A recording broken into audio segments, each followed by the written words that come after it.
We've saved a seat just for you. There's always room at the table. It's Coffee with the Pastor with your host, Andy McDaniel.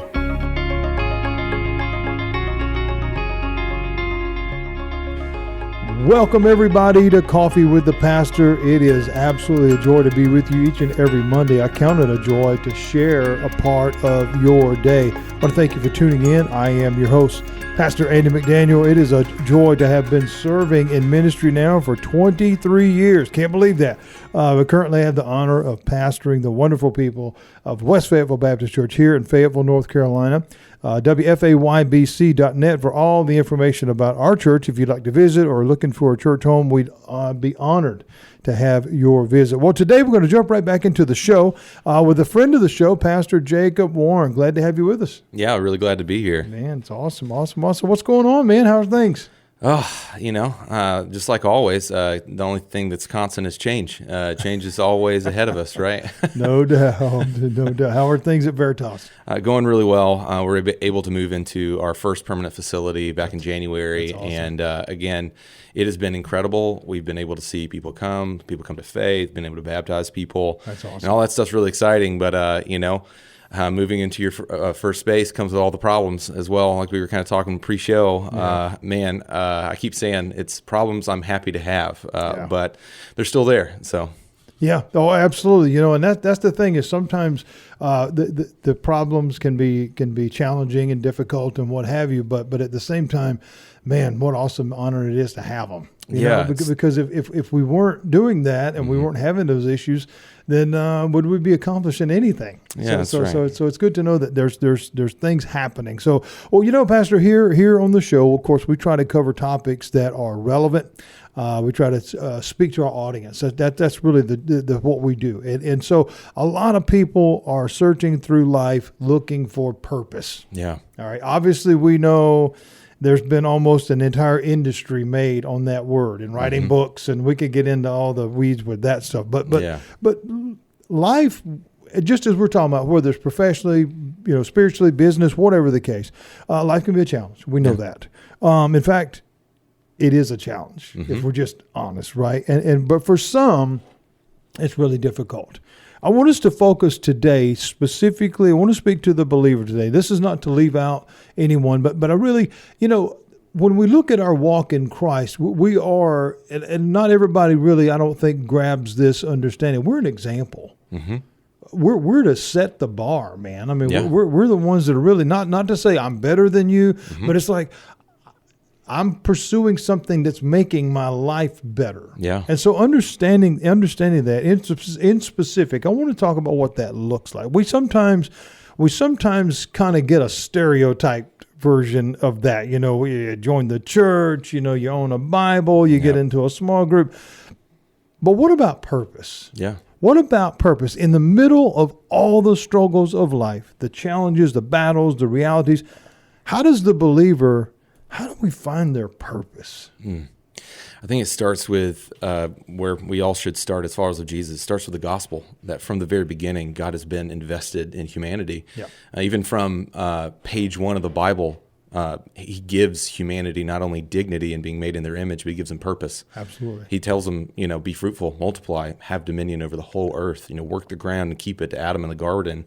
And then when we come to the good news of Jesus fully revealed, it's not that he saves us just from something like our sin and our guilt and our shame, but he saves us for something. Absolutely. He unites us together in mission with himself.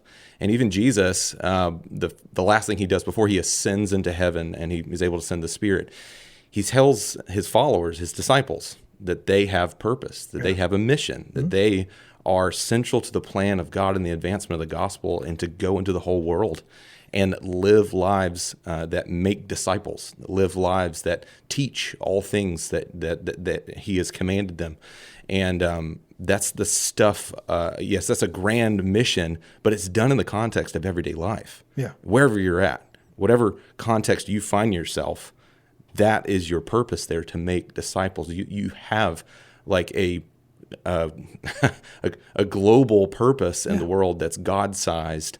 And so that's why you need the power of the Holy Spirit to actualize on that stuff. Absolutely. And I think sometimes we miss that because again, not everybody looks at the broad definition of things. We just kind of put the blanket over it and not really look at the depth. Yeah. And understanding, because I love what you said, not just saved us, but for something. There's a purpose, When we think about that word, again, a lot of people are pursuing, what is my purpose? Why am I here? And this and that. Well, in the life of a believer, it is to share the gospel. Right. That's it. Yeah. And again, we go through Scripture and we find all these different things, and it says, in all things that you do for the glory of God. Mm-hmm. And so because not everybody grasps that, right? Some people think, well, that's the preacher's job, or that's the evangelist's job. Well, no, it doesn't matter if you're the trash collector or if you're the president or anything in between. That's right.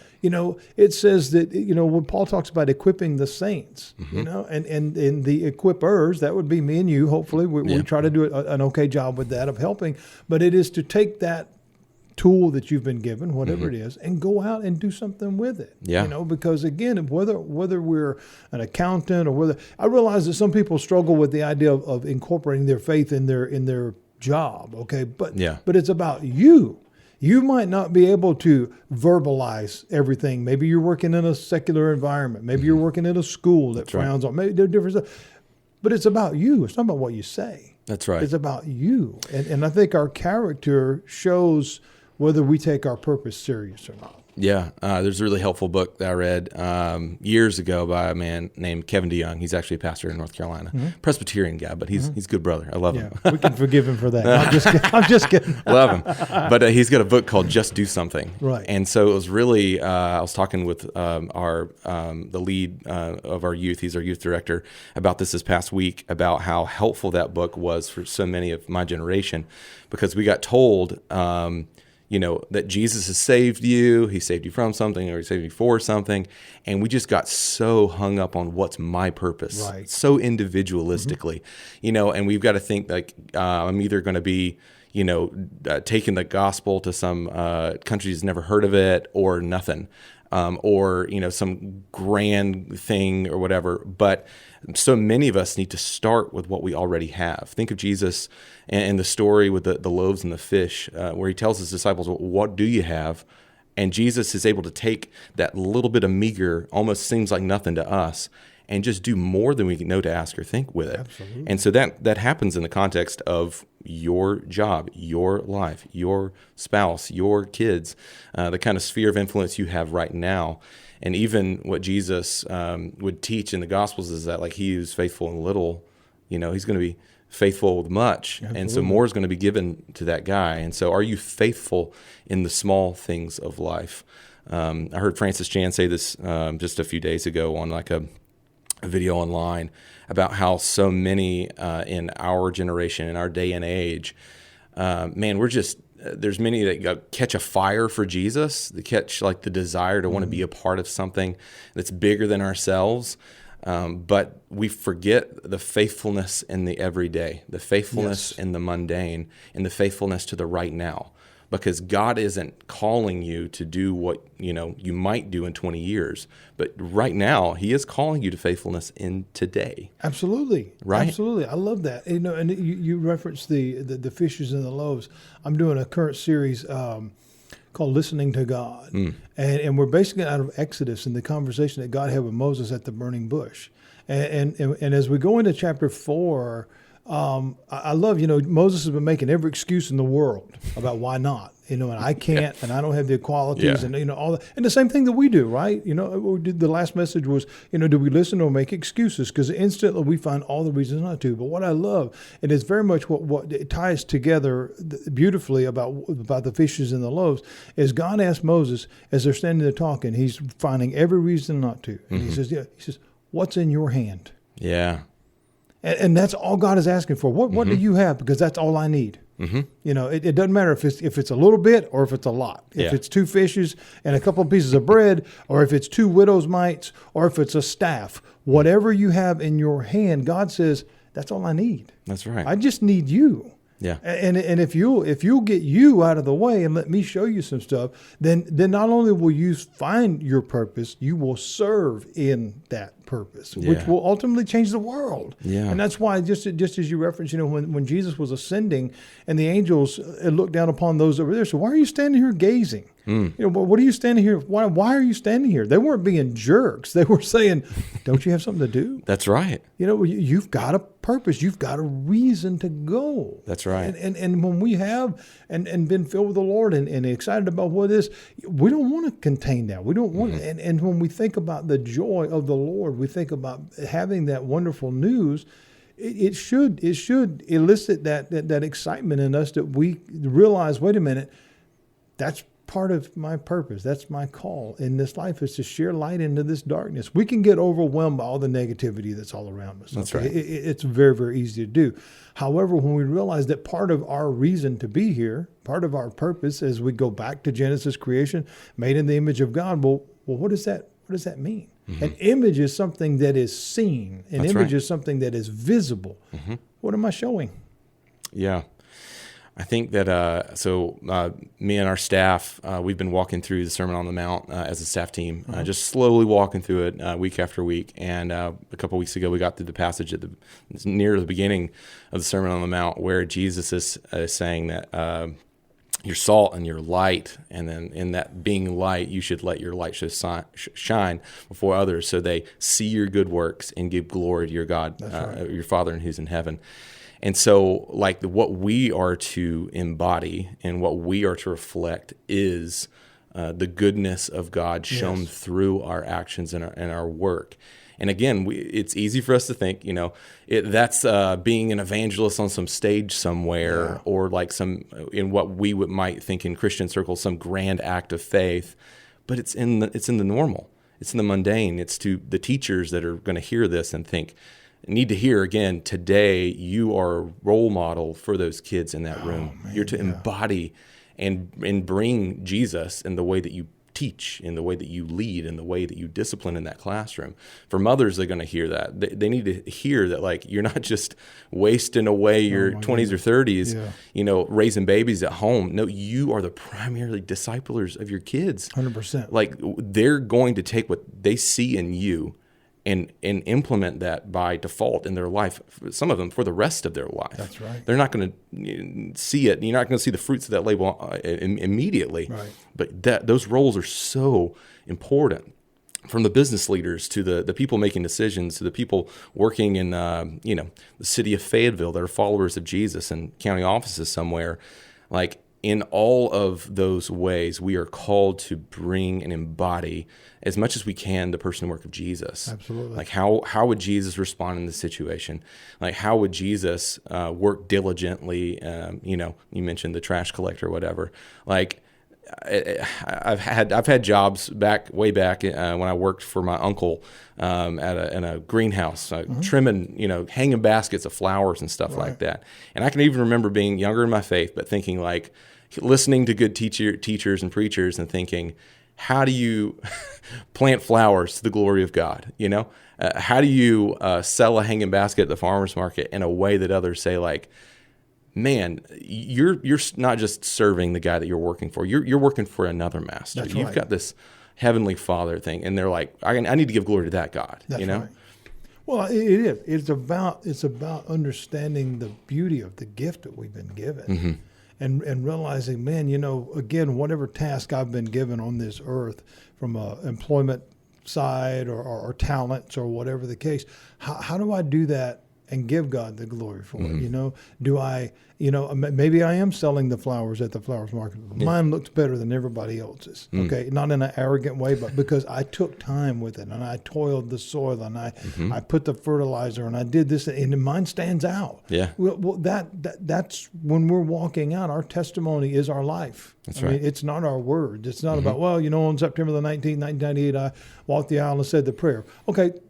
But what'd you do with it?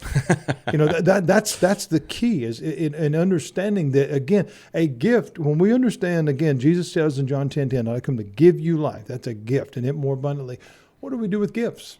We've not that far removed from the Christmas season. Everybody got gifts and stuff like that.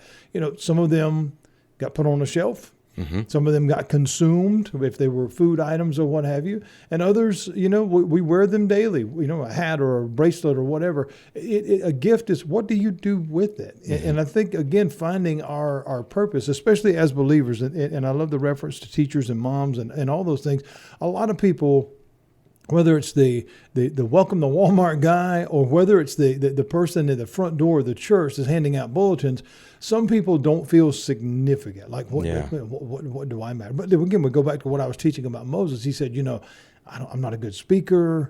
I'm 80. I mean, how could I possibly do anything? But it's about not you. It's about God. And it's about how do we represent that? And I've tried to teach that over the years of every single role, whether it's in our church or whether it's in our lives, every single role is important.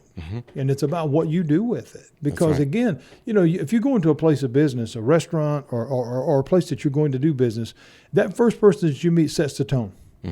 They just do, whether you really feel like you want to be there or not, whether you feel welcomed or not. Well, certainly it's that way in our home, and it's that way in our churches too. Every person counts.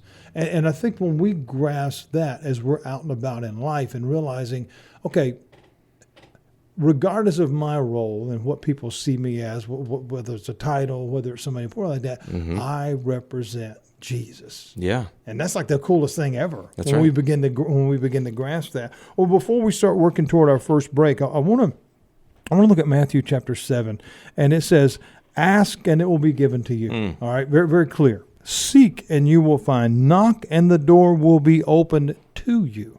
Now there was something that hit me about that yesterday as I was kind of studying, preparing for our show. Action words: ask, seek, and knock.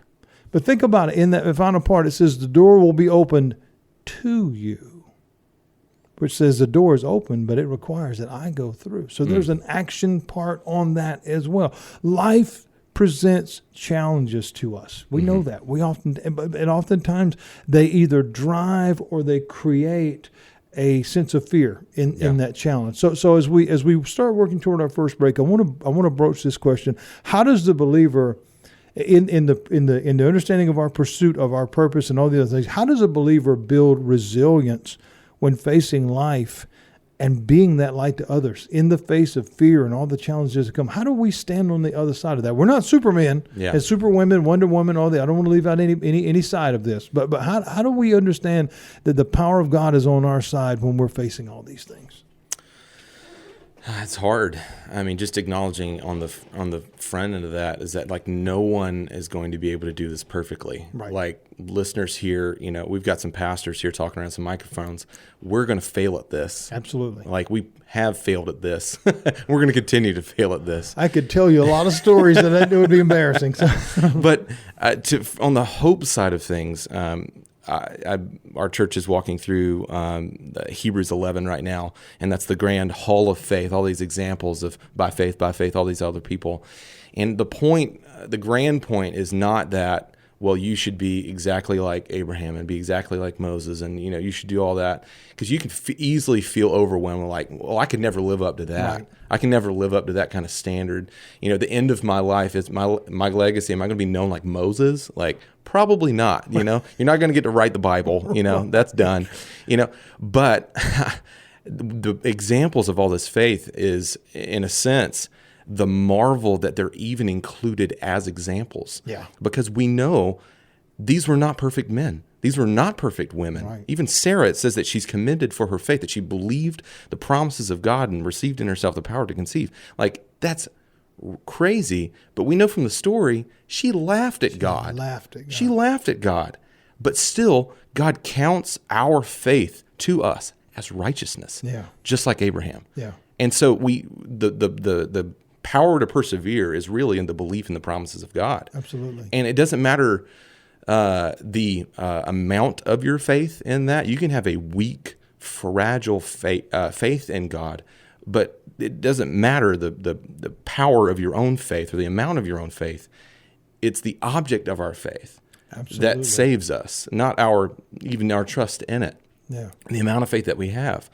But I do think that, like, for most followers of Jesus, we've been sold the lie that, like, if we don't, hit the ball, every single time it comes across the plate, man, we're just losers. Yeah. And like, well, why even try? I'm just going to strike out and let life strike me out or whatever. That cannot be the way that we go about life. No. And the way that we kind of continue steps forward in that work towards perseverance, that we really can do hard things for God and endure hard things for God through our faith, is just starting at that very simple first step of belief. Do I believe the promises of God? Do I believe that Jesus has actually saved me? That's right. Do I believe that it's like none of my own good works, that I am counted as righteous before God? Man, that's awesome. Right? Do I really believe that like God actually loves me that enough to die for me? Yeah. Like, it's those simple things that we have to remind ourselves daily. I use the phrase all the time that we're gospel amnesiacs.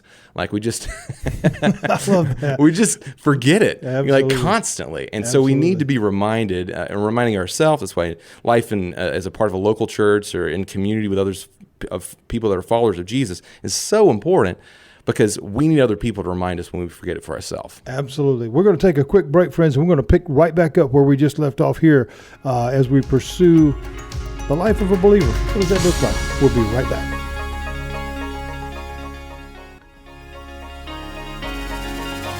Welcome back, everybody, to Coffee with the Pastor. Here talking to Jacob, Pastor Jacob Warren, and we're just having a great conversation about life. And as we were closing off the last segment, we're talking about the believer building resilience when we're facing life.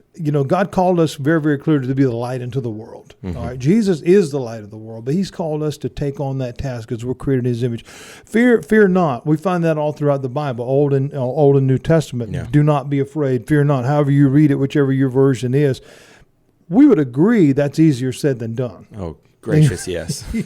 I mean, don't be scared of anything. And it's like, you walk out your door and it's like, whew. Don't open your phone. Yeah, don't exactly. look at the news feed. Good grief. Don't read the latest. Don't listen to that. But it does require, though, just as we were saying as we left our last segment, a growing faith. Yeah. Which is an effort. Again, we go back to the passage from Matthew, ask, seek, and knock. Those are efforts. Those are action words. And a growing faith requires, it's much like exercise. If we don't exercise our bodies in some form or fashion, whether it's literal going to the gym, lifting weights, or whether it's walking or treadmills, whatever, some type of our bodies get weaker. Yeah. That's just true. And some people, I realize some people have limitations on what they can do, but once we become immobile and we get comfortable in that, our health just goes right off the cliff. Plummets. Regardless of our age. Yeah. We see it all the time, and we're, especially probably in our country, we're getting conditioned to that. Yeah. We've got, it used to be the old popular phrase was the couch potato, and that was kind of said in comical fashion. But it's actually really a detriment. It's terrible. And our faith is very much the same thing.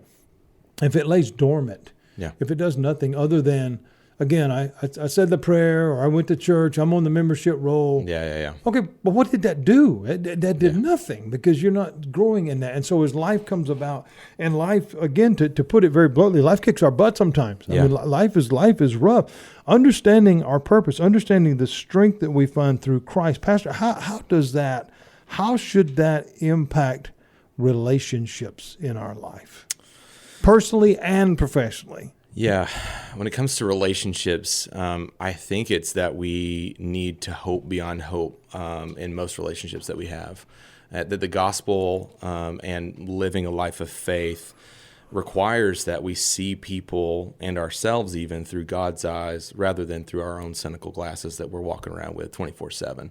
It takes an act of faith to remove that kind of perspective that we normally have, where that guy's never going to, that person's never going to overcome that, or man, it's just always going to be the way that is, or man, that relationship's just dead. Yeah. But the gospel tells us, or even like through 1 Corinthians 13, I just get throws around a lot, but love hopes all things. Absolutely. And so it means that we don't give up hope for people. That's right. We don't give up hope for what God could do, what God could accomplish, because even though we're limited and we're jaded and we're cynical, God's just not. Like, God is hopeful. That's right. If God is the embodiment of love itself, like he sees us and sees us in our brokenness and sees, like, it's for those of us who are followers of Jesus, we're his children. That's right. Like, how much hope do you have for your own kid? You know, do you give up on your own kids when they get it wrong or when they say something that they shouldn't have said or do something that they shouldn't do? Like, no,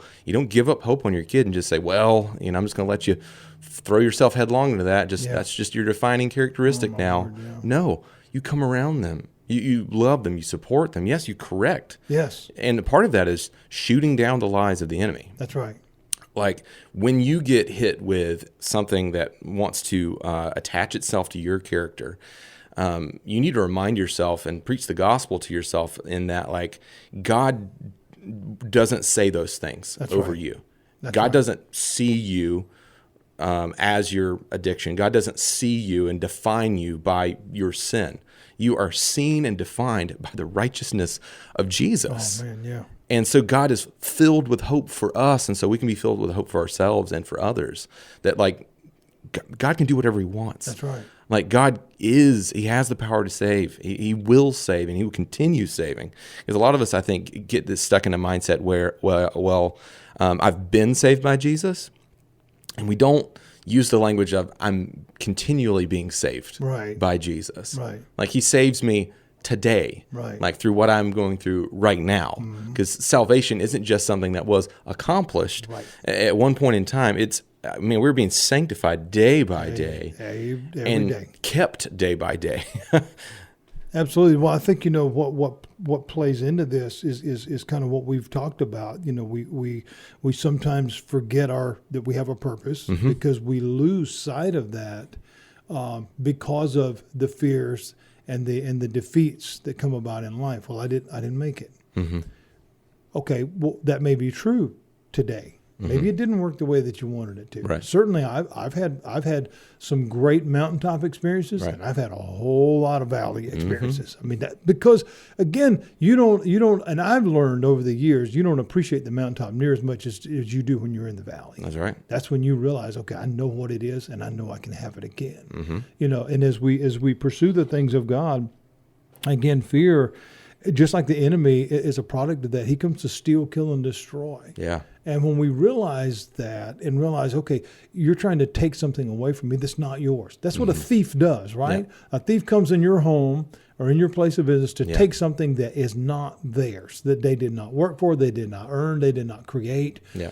And that's exactly what the enemy does to our life. Yeah. And he tries to cause us to get caught into that and stumble into that to where, okay, not only am I no longer pursuing my purpose and finding my reason for being, but I'm not even trying anymore. I'm not even making an effort. So therefore my faith is dying. Yeah. And as we see that again, and I love that understanding of this is a daily process, man. Yeah. I mean, yes, okay, I've accepted Christ and I know what he's done for me, but every day I got to get a little bit stronger. Again, we create that analogy like going to the gym. If you are a fitness person, every day that you go, you get a little bit stronger. You're doing 5 pounds this week, you're doing 10 pounds next week, and on so and on so, and you're thinking, okay, but that little bit of weight is insignificant. It is until you're under it. Okay, you think in your mind, 5 pounds, whatever. Walk around with it for a while. You're just like, okay, yeah, there's some effort to that. Yeah. But then when you realize, okay, no, this is easy, then you add a little bit more. Yeah. And that's the pursuit of life. There's an author named Dallas Willard that has a quote that I've carried with me over the past couple months that I think is just brilliant. And it's this. A lot of us, we love the concept of grace. We talk about grace. You hear about it in church all the time. Grace, grace, grace, grace. And it becomes just kind of like one of those words that means nothing over time because we overuse it and overapply it. But if we believe that grace is the unmerited favor of God bestowed upon us to show his love towards us, unmerited favor of God, and that grace, this is my distorted view of grace, was I thought that grace was... I'm loved and accepted by God, so therefore, I don't ever need to do anything. And there's one aspect that's true in the act of your salvation, that you've been saved, and it's nothing that you did. Right. But when it comes to following Jesus, this is where the Dallas Willard quote's really helpful. Grace is not opposed to effort; it's opposed to earning. Wow. Because we can never earn our salvation. No. We can never earn the favor of God, the unmerited. It's always unmerited, Absolutely. right? Always. That's what it's qualified to be. Yeah. But grace isn't opposed to effort. Man, I love that. And That's so awesome. in the everyday stuff of life, like because you have been saved by Jesus, you can walk in faith and obedience to Jesus. Like it's a possibility for you now. It actually wasn't a possibility beforehand because Ephesians 2 is Ephesians. You were dead in your sins, man. Like you were walking around a dead man. Yeah. Had no ability in yourself to please God or walk in faithfulness and righteousness. But now God has done something about that, and you can. Yeah. Wow. Well, that really drives the point home of pursuing something more. Yeah. Realizing there is a reason to be here, and I think not doing that is really, it's being ungrateful for the gift that we've been given. Yeah. I mean, there's a responsibility on our side. I mean, it's just like it's like receiving a promotion, and then saying, okay, well, I got the title now. I'm going to just go sit at the desk. Well, no, now you really got to set the bar. Yeah, you really got to show others. And I think as we're walking our faith out, again, and I don't say this in a prideful or arrogant way. This is not about walking around with your nose up in the air and saying, "Hey, I'm in and you're not." It's not about that. It's about, man, I found the answer.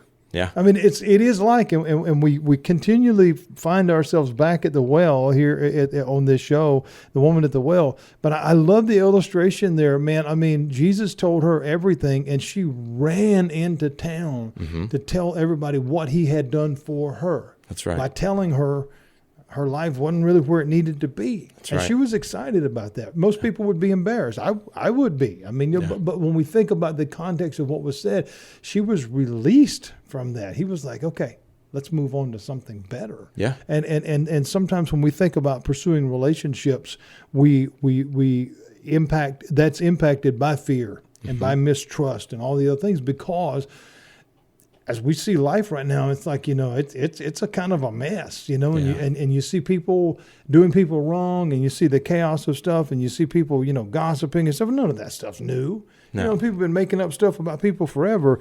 And we need, and I think this is true, and somebody needs to hear this, we need healthy, productive relationships in our life. We need that. I mean, sometimes they seem hard to find, but how do we allow our faith to guide that? How do we let our faith put us in the place that allows us to pursue not just our purpose and pursue our what we're called to do in this life, but how to allow our circle to be a circle of influence in our lives? Why is that important? Yeah, I think living a life in community is what we're made for. Like, the first problem in the Bible is that Adam was alone. Yes. That's the first problem. That's right. Like everything was great but the only thing that wasn't good in all of God's creation was that Adam was alone. That's right. And so it informs us from page 2 of the scriptures of like, you were made for community with others. You're made to be in a relationship with others. You're made to be in a relationship with others that's not just like, well, I need bodies around me. Right. But you need people that are helping point you and remind you. Again, even the thing that Adam got wrong in the garden even first was apparently he communicated the rule in the garden wrong to Eve. Right. And what she needed was a clear understanding of what God had established. And so we see this all throughout the scriptures of this need for us to be involved around us, from examples of people calling us out in our sin, like the big story with David and having Nathan come before him and being like, hey, you're the man. Like, I'm going to call you out in your sin. Yeah. But then also, too, the brothers to come alongside you and hold you up. Like even the story of Moses when he has his hands raised and they're winning the battle, but when his hands drop, they lose the battle. And so he needed other brothers to come alongside of him and hold up his hands so that God could do the work. And actually gain victory for God's people in that scenario. I think that's a great picture of how our kind of circles of folks who influence us and we get to influence them should be a tight knit of followers of Jesus helping each other see Jesus. Because that, on a basic level, is just what discipleship is. That's right. It's if you're a follower of Jesus, helping others follow Jesus. Absolutely. And so if that's our baseline, and again, this is where that gospel hope stuff just comes in. if we're followers of Jesus, we have the greatest capacity for hope in all of the world. Absolutely. I mean, absolutely. Like, why do you think it's been like Christians throughout history? I'm not saying other people from other faiths haven't done other things that are equivocal, but Christians have started not just churches, but hospitals and led businesses and humanitarian efforts, not just taking the gospel to other places, but like helping drinking water and food and resources. And like, why would you do that? Like, what informs that type of behavior other than, man, you just got to hope that the world just doesn't have. Yeah. Like, why would you be crazy enough to give your money away and to see those efforts just continue to happen again and again throughout history? And we're the crazy people who actually believes Jesus rose again from the dead. That's exactly and it's the best news in the whole world. And we want to make sure that everyone who possibly can get in on that. Absolutely. And that they're taken care of along the way. You know, Paul speaks of, he says, don't be like those who have no hope. Right. Because you do have it. That's right. And if we look back at the model of the first church, that was the beauty of that, as they came together, setting their differences aside, again, acknowledging we have some, you know, we're not all cut from the same cloth in the sense of you like this, I like that. Okay. But that's not near as important as what brings us together. And that's our faith. And it says that they were added to daily, man, because it was a visible witness to the community around them. Wait a minute. These people are helping each other. They're not just applauding each other and cheering each other. They're actually helping each other. They're making sure that each one has what they need even if it comes down to, you know what, I got 40 acres over, I'm not using it, I'm going to sell this and we're going to, you know, and again, we can paint all kinds of different pictures out of that. But when we think about the concept of coming together in that unity of our spirit, that unity of our relationship with Christ, then yes, we need that. We need to continue to do that. And I agree. We are built for relationship. We are built for community because that's what, again, we have the phrases, of course, church phrases, you know, family of God and this and that, but there's something true about that. And if we lean on each other, which again is so important, that we lean into our faith, that we walk it out, that we see, because as we both know, this world can be very discouraging at times, and like you said, you know, don't open your phone or watch the news if you don't want to be, because that's going to be instantly what hits you. You know, some tragedy here or something awful there, and we can get down a lot of different rabbit holes about, you know, all the reasons behind that. But at the end of the day, we've got to be able to pour light into that. Yeah. You know, you think about again, not endorsing any one thing over another, but you know, some of the tragedies that happen, and then Samaritan's Purse shows up. You know, there's that organization, and they come and they bring joy, or they bring help to others, or like you said, the places that go and put in water wells for places that don't have clean water. I've been in foreign countries, you know, and I'm telling you, man, there is nothing like just bringing the light of Christ to an orphanage where these kids, all they want to do is just be loved, man. Yeah. And they don't care who it's by. They just want somebody to love on them because they've been placed there. And you know, the sad part about it is, I remember this, we were in outside of Romania several years ago, and there was an orphanage there. And the saddest thing to me, and I was very, very young in my ministry at that point, and probably had only been a dad for a couple of years at that point, but still, these kids were there not because they did not have a mom and dad. Yeah. They just gave them away because they said, we can't take care of you, and our addiction or our pursuit of this is much more important than you. And so these kids didn't understand what it meant to be loved, man. Yeah. And we have a Heavenly Father that loves on us in spite of us. Yeah. I mean, how awesome is that? He knows who you really are. He knows who I really am, and he loves me anyhow. Yeah. We need that for each other. Yes, in our church families, you know, we can be, you know, multiple accounts across our communities and cities. You know, there's, you know, hundreds of churches here in our community. But man, you know, it pains me sometimes that we're not a bigger family than we are. I'm just being honest about that, because we allow our differences to divide us rather than make us stronger. Yeah. You know, and again, that's for another show, but I think the importance of understanding relationship and allowing our faith to build that is vital to finding joy. Yeah, absolutely. I think that joy that's found in community, it's like unparalleled, like the unity that's really found in Jesus. And like, even like to speak to individuals that are listening, like, I'm sure you've been hurt. You've put yourself out there, maybe in a context of a community of faith, and people have let you down.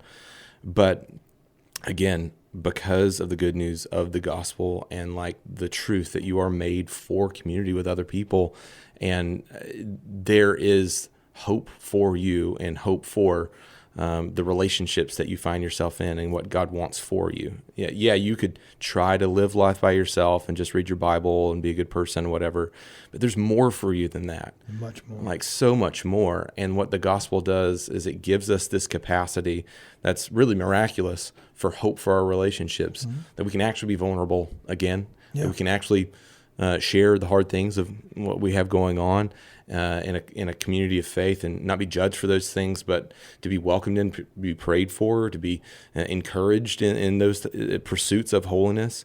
That's only possible if we really believe that we're more united by God than we ever dared believe, even though it looks like on the outside we're more divided than ever. Oh, yeah. Like, we got to have that confidence that, man, absolutely, no matter what side of the aisle you're on, no matter what your belief says about this or that and the other, I mean, if we have a common faith in Jesus, man, we're going to be united together with each other for eternity. Yeah. So we better, why not start now? Yeah, let's practice Let's now. practice right now. Like, if we're already brothers and sisters, like, we're going to get along perfectly, and let's go ahead and practice this thing. Absolutely. I could Let's unite together in joy, I could not agree more. Absolutely. Well, friends, we're going to take another quick break, and we'll be right back with the last part of Coffee with the Pastor. Welcome back, everybody. We have been talking such a great conversation today, just about life, and sometimes we miss the pursuits and all the things that we go because we get so sidetracked about different things. But as we're wrapping up the show today, Pastor, I want to talk about, and we mentioned it off air. I want to talk about the word legacy. Mm-hmm. When we hear that word during life, we oftentimes think of it as some type of momentous event, in history, or some other memorable moment. We think about, someone left this legacy, and you mentioned even from a faith perspective, like a Moses or this or that. And sometimes we feel like, well, we fall really short because nobody's ever going to remember Pastor Jacob or Pastor Andy. But what does it mean? And maybe even more so, what does it look like for the legacy of a believer? Mm-hmm. Well, what should our concept of that be? Is it to be known about, or to be known about what we've done? Yeah, I think it's more about how we lived our life than like what we've accomplished. Like so many people, I mean, if you've seen or watched all kinds of footage about people that have been remembered for the great things that they've done, so many times the people that speak about those great acts are talking about how they were done rather than what was accomplished.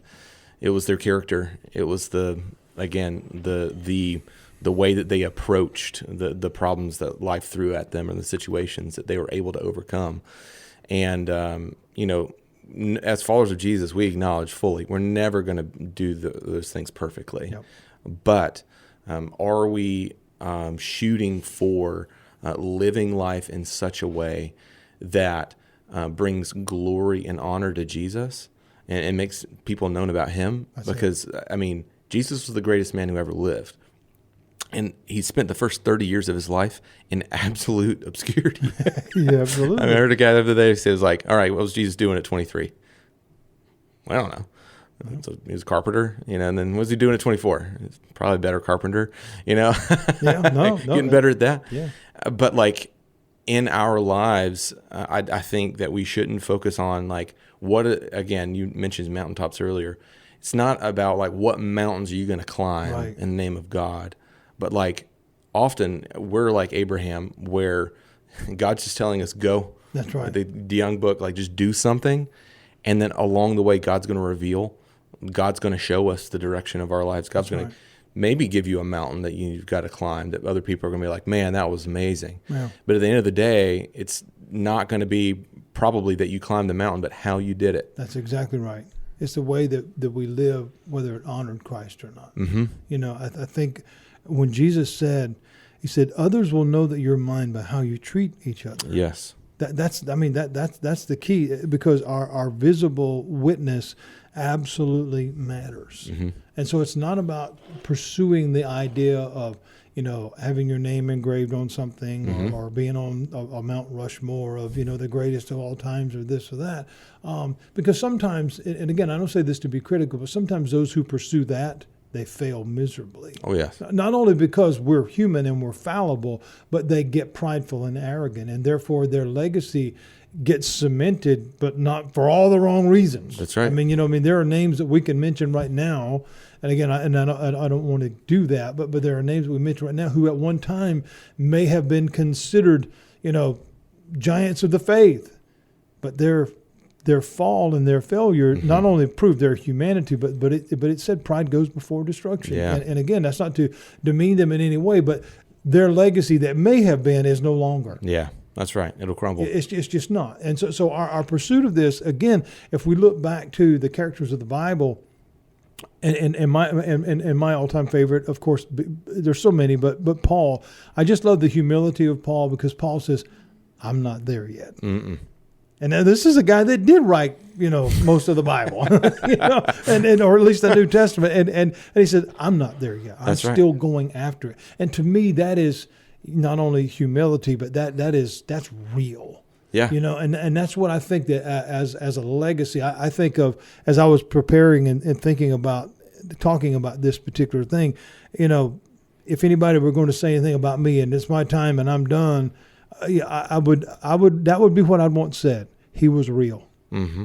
Not about what he said, not about what he did, not what he accomplished or any other thing, he was real. Mm-hmm. Because I think that's the key. Mm-hmm. Because when we look at the life of Jesus, the Pharisees, I think, were more threatened not by his miracles and not by his words, but the fact he was real. Mm-hmm. And he people were drawn to that. Yep. Because he connected with the hearts of people, and I think when we think about pursuing our faith and our purpose and all these different things like that, as we're building a legacy, whether we know it or not, we are. Yes, we all are in some capacity, mm-hmm. whether it's as a dad or a pastor or a CEO of a company or the greeter at Walmart. It doesn't matter. We're building something. Yeah. And I heard a joke not long ago. Guys were talking about what would they want people to say over their coffin if they were there. And one guy said, well, I just want somebody to say that I'm the greatest doctor that ever lived. And the other guy said, well, I want somebody to say that I'm the greatest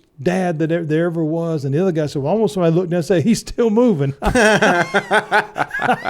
not ready to go.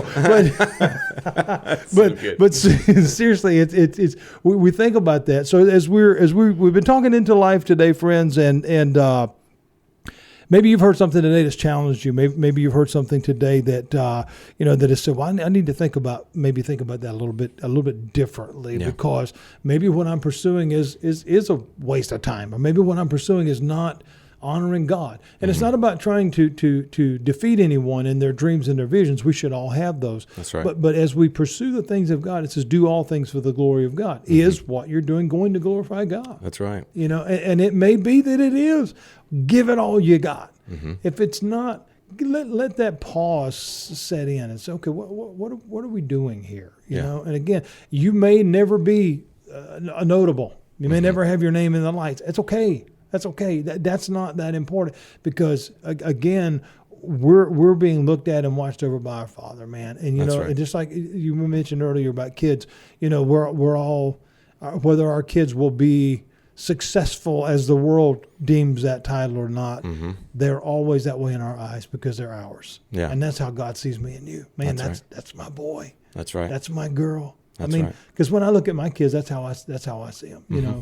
No matter how many times they mess up or how many times they disappoint me or how many times I disappointed mine. My dad's is older now, and I've been having to do a lot with him and stuff lately. And I never really heard it a lot growing up, if ever.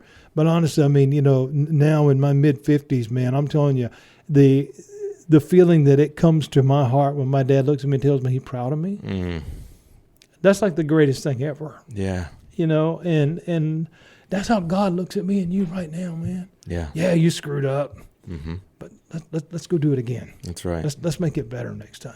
Somebody needs to hear that today. Yeah. Somebody needs to hear that today. Well, Pastor, our time's up, man. It goes by so fast. Thanks to Pastor Jacob for being here with us. Tell everybody about Veritas, man. How can they come find you guys? Yeah, so we are Veritas Church. We gather together every Sunday at 10 o'clock at 584 South Riley Road. You can look us up online at veritasfayetteville.com or check us out on Facebook and Instagram. But again, we, as a church, make it really known that it's okay to not be okay.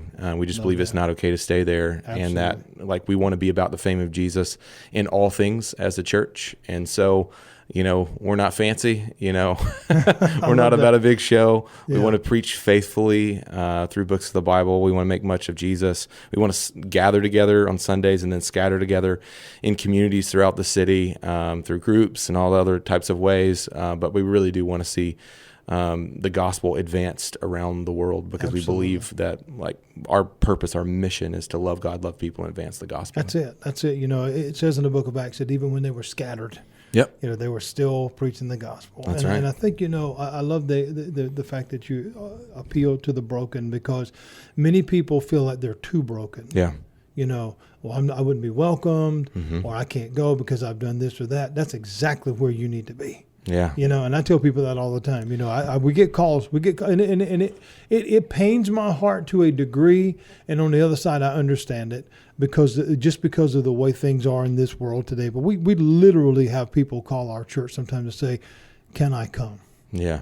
Or would I be welcomed? Because I'm here, I'm mm-hmm. there, I'm not, and I'm like, man, the door's open, buddy. You come on in. Yeah, that's right. I mean, we want you here because it's exactly where you need to be. Mm-hmm. I want to love on you right where you are, because I believe, and I teach this all the time, God loves you right where you are. He just loves you too much to leave you there. That's right. That's right. Because I was broken when he found me, and many people are broken and in places to where they feel like, well, I can't do this or I can't do that. Well, maybe you can't, but he can. That's right. And when we grab that, and we understand the invitation to the church is not just so we can have another person in the seat and get your money, because I hate that, because that is not God doesn't need that. We don't want your money. Exactly. It's like, the pursuit and support of what God's work is so much bigger than that, mm-hmm. and because it's about seeing people set free. That's right. It's about seeing lives changed. I mean, mm-hmm. again, you think of, again, I go back to her, the woman at the well, man. I mean, she was set free on that day and went and told people about Jesus. And we see so many other broken people but it was broken people. And I touched on this last week. Pastor Brad and I touched on this last week on the show. I mean, it was broken people that wrote the Bible. Mm-hmm. I mean, Peter denied Jesus. How much further could you go than that? Yeah. I mean, we see all these different things. So no matter where you are in life right now, you may be hearing this and you may think, well, I'm listening to this on a telephone and I'm homeless. Okay, God wants you. Yeah. He wants to meet you right there. That's right. And bring you in. And regardless of what place of worship you go, obviously we're here, talking about both of our churches that we're most proud of, but we just want you in a place where you're going to hear about Jesus. That's right. That's what we want. And fall in love with Jesus. It'll change your life forever. Yeah. I believe that with all my heart. Thank you so much, friends, for sharing a little time with us today. I want to thank our guests for being with us. I want to thank all of you for listening. All of our fellow pastors, I believe this, I teach this, I believe this, and I wouldn't say it if I didn't. Our best days are ahead of us. Yes. Times are difficult right now. There's no question about that. Things are a struggle, but that's the world. Mm-hmm. But Jesus said, let not your heart be troubled. I have overcome the world. Mm. And I believe that with all my heart. Hold on to that for today. Until next week, friends, I am your host, Pastor Amy McDaniel. This is Coffee with the Pastor, where Jesus is good all the way to the last drop. You've been listening to Coffee with the Pastor with your host, Andy McDaniel. Connect and learn more when you visit the podcast page at Christian1057.com. And join us each week for Coffee with the Pastor on Christian 105.7.